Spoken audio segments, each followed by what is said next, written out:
Hey, what's going on YouTube? Today's video is going to start off this new playlist.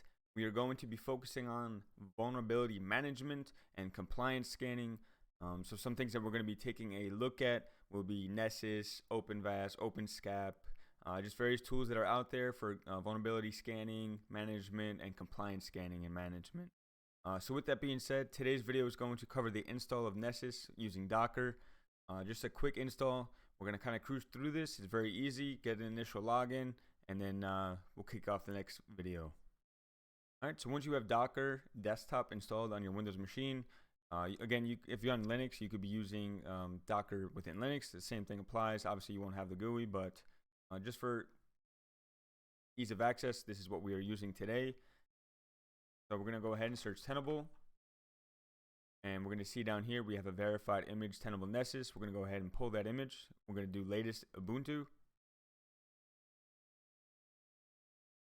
All right, so once that image is done pulling, we now have it in our images. Go ahead and start it up. This will create a container. There's some optional settings in here, so we'll just set this default port. Leave the volume. We don't need any persistent volumes. Environment variables. We can name this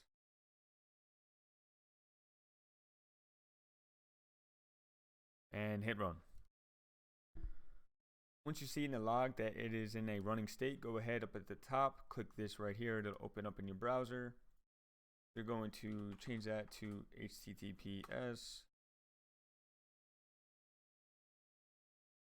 Since this is not a trusted cert, we're going to go ahead and accept that, and we are going to let it initialize. For this video, we are only going to go ahead and do Nessus Essentials. We are not paying for any license or anything like that. In order to access that, this is important. Do not click register offline. Go ahead, hit continue. Otherwise, if you do hit register offline, you will not get that option. So go back, uncheck that, hit continue, register for Nessus Essentials. Honestly, I'm not sure if this even matters because I could type any email here. As long as it's not like Gmail, because it does not consider that a professional address for whatever reason. But it does take Outlook. So if we go ahead and actually we could just skip this, but we'll hit register just to prove that. And then we get this activation code, which is relevant. Hit continue. This is the username and password that you are going to be using within your Nessus instance.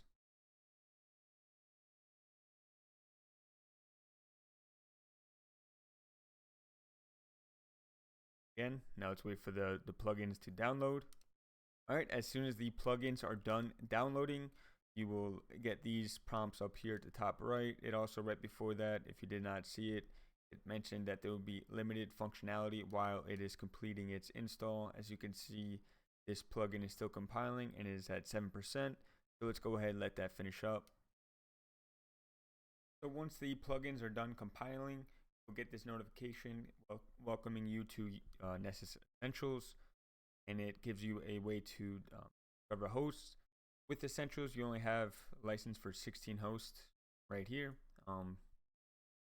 You could use a range if you wanted to, but for most of us, especially within this instance or within this environment, we do not need host discovery because we know everything that's on our network. But for those that don't, you could use a range.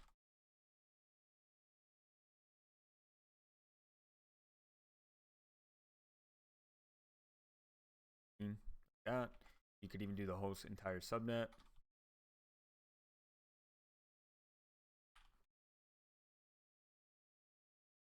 And you could use DNS as well. But with that being said, we're going to close out of that. And just to show that everything is up and running, we're just going to go into our settings and show us that we have license host 0 out of 16. This is only updated once you scan the hosts. And that's really it. There's our activation code that we talked about earlier.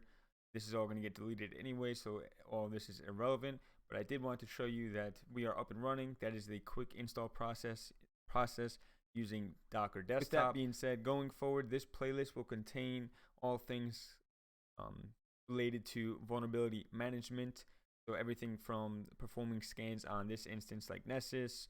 We're going to use other tools like OpenVAS, OpenSCAP, maybe even the SCAP compliance tools, some tools used within the federal government here in the United States. And we're going to look at reports, ways to parse that data. I have some Python scripts that I had created in the past. We're going to find some that's also online within GitHub that I found useful.